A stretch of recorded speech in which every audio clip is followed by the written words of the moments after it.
Seat near the throne, yes, all of that's true. But what no one tells you is that one mistranslated word can cost you your head. Literally. I, Hugo Tallow, once the most promising linguist in the Kingdom of Westerdale, learned that the hard way. And by hard way, I mean I almost called the Queen's backside divine. Let me explain before you start laughing. The setup, it all began on a Tuesday, which in itself should have been a warning. Nothing good ever happens on a Tuesday in Westerdale. The castle cooks burn the porridge, the guards forget their helmets, and the royal pigeons tend to aim with unerring accuracy on anyone of rank. That morning, I had been summoned to the Great Hall by royal command. The Queen was hosting a delegation from the Duchy of Valmora, a country known for three things: its cheese, its jewels, and its highly expressive language, Valmoran. I was one of only two people in Westerdale who could speak Valmoran fluently. The other, Old Master Pritch, had sneezed himself into unconsciousness during the rehearsal the day before, so the duty fell to me. My task was simple: translate everything Her Majesty said into Valmoran and everything the Duke of Valmora said back into our tongue. I'd done it before with merchants and sailors and one rather rude parrot. Easy, right?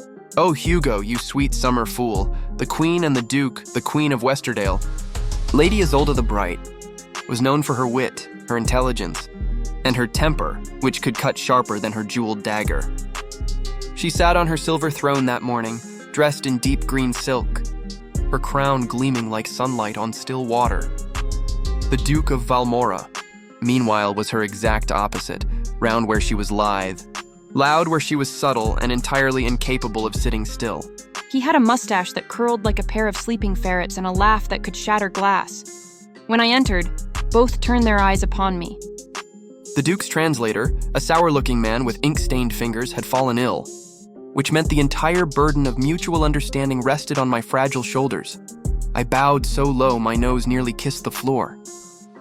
"Master Tallow," said the Queen, her voice carrying that pleasant tone people use right before they hand you something dangerous. "You will serve as translator for today's diplomacy. I trust you are prepared?" "Perfectly, Your Majesty," I lied. The Duke clapped his hands together. "Ah, the famous translator! I have heard of you, monsieur. They say you speak Valmoran like a poet." "Your Grace is too kind," I said, bowing again. My stomach made a sound like a dying cat. The conversation begins. Things started smoothly. The Queen welcomed the Duke. The Duke complimented her palace. I relayed every word with grace and precision. We discussed trade routes, tariffs, the import of Valmora's cheese, and how it seemed to make everyone from Westerdale unreasonably flatulent. The Queen took that in stride. Then came the moment of doom. The Duke, ever the flatterer, leaned forward and said in Valmoran, "Votre Majesté, votre grâce est si parfaite que même le soleil se cache par modestie quand vous passez." Beautiful, poetique, harmless. It meant, "Your Majesty, your grace is so perfect that even the sun hides in modesty when you pass." I turned to the Queen, ready to translate. Now the trouble with Valmoran is that it's a language of context and tone. The word grace can mean grace, favor, elegance, or, depending on inflection, rear end. I knew this, of course. I'd studied Valmoran for years. But the Duke's accent was thick. His mustache muffled his words, and I'd had far too much coffee. So when I opened my mouth, what came out was, "Your Majesty, the Duke says your, backside is so divine, the sun hides in shame when you pass." The hall went silent. You could have heard a needle drop, or, in my case, my career. The silence. The Queen blinked. The Duke blinked. A guard dropped his spear. Somewhere, a pigeon cooed. I wanted the earth to open and swallow me whole. Preferably before the Queen's executioner arrived. "My backside?" The Queen repeated very slowly. I stammered. "There may have been a small, idiomatic nuance." The Duke leaned forward, confused. "What did she say, monsieur?" I panicked. I translated back, "Her Majesty says she is most flattered by your poetic praise." The Duke beamed. "Ah, she understands the art of flattery. Très bien." Meanwhile, the Queen's eyes narrowed to slits sharp enough to slice parchment. Master Tallow, she said softly. Did I just hear that correctly? I swallowed. Possibly not. Entirely correctly, Your Majesty, her eyebrow arched. And what, pray tell, did he actually say? At that moment, my brain chose to stop functioning altogether. My mouth, however, soldiered on bravely without orders. He said, Your Grace is so radiant, the sun hides when you pass. The Queen regarded me a moment longer, then turned back to the Duke and smiled the sort of smile that could make men confess crimes they hadn't committed. Well then, she said, you may tell the Duke that the sun is a wise creature. The laughter, the rest of the conversation went surprisingly well. Trade agreements were discussed, treaties were proposed, and cheese samples were exchanged. I did not, thank the heavens, make any further anatomical compliments. At the end of the meeting, the Duke rose and bowed deeply. Votre Majesté, c'était un grand honneur, he said. It was a great honor, I translated flawlessly. My confidence began to return. Maybe I thought she'd forget the whole butt incident. Foolish optimism. As the Duke left the hall, the Queen dismissed her courtiers with a wave. When the last of them was gone, she turned to me. Well, Master Tallow, she said, you've given me quite the entertainment today. Your Majesty, I beg forgiveness. She held up a hand. Oh, hush.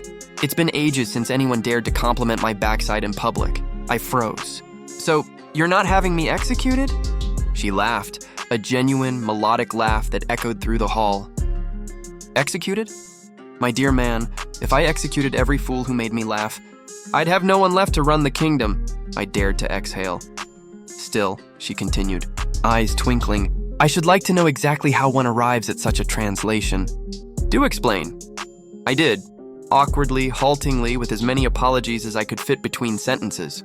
When I finished, she smiled again. Well, it seems Valmoran is a dangerous language, she said. We shall have to be careful with it in future. Then, with the kind of grin that should have warned me she wasn't done, she added, Perhaps I should practice it with you. My heart leapt. Practice, Your Majesty? Indeed. If I am to host the Duke again, I must ensure I can recognize such creative interpretations. That was how I, Hugo Tallow, began giving the Queen of Westerdale private Valmoran lessons.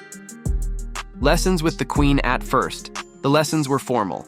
We met twice a week in the Royal Library, where sunlight filtered through colored glass and the air smelled of dust and old secrets.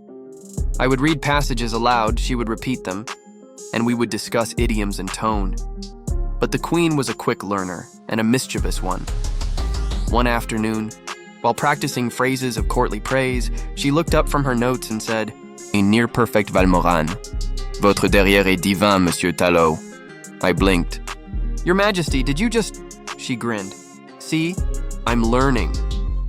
The guards outside must have wondered why their queen and her translator suddenly burst into laughter.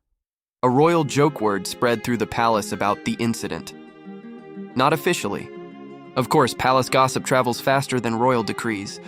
Within a week, the kitchen staff had coined the phrase, pulling a tallow, to describe any slip of the tongue. I couldn't even order breakfast without someone snickering behind a teapot. But instead of disgrace, I found myself promoted. The Queen declared that my honest enthusiasm for communication had proven invaluable to the crown. I suspected it was her way of ensuring I stayed within sight, where she could tease me at will. The Duke of Valmora, blissfully unaware of the whole affair, later sent a shipment of cheese and a note proclaiming that he had never met such a witty and radiant monarch. Her Majesty showed me the letter, smiling. Perhaps next time, she said, you can tell him my elbows are divine. The unexpected friendship over time, our lessons turned into conversations. We discussed poetry, politics, and the peculiarities of language, how one misplaced word could turn flattery into scandal. She confessed that ruling was lonely work. Surrounded by courtiers too afraid to joke, I confessed that I sometimes dreamed in Valmoran and once accidentally proposed to a goat while practicing vocabulary in the market. She laughed so hard she nearly spilled her tea. In a strange way, that mistranslation, the greatest blunder of my career, had become a bridge between us. The Queen who ruled with precision and poise was, beneath it all, a woman who enjoyed a good laugh. And I, the nervous linguist, had somehow made her laugh. The return of the Duke. A year later, the Duke returned to renew the treaty. This time, the Queen insisted on speaking Valmoran herself. I stood beside her, ready to assist, but she needed no help. Votre grâce, she said smoothly. Votre amitié est précieuse pour moi. The Duke beamed. Ah, you speak my tongue now. Indeed, she said. Then, with a wicked gleam, she added, Et mon traducteur a un derrière divin. The Duke roared with laughter. Ah, the humor of Westerdale. Magnifique. I, meanwhile, was frozen in place, face redder than the royal banners. When the meeting ended, the Queen leaned close and whispered, Now we're even. Epilogue. The legend of the divine derrière years later. When I retired from service, bards had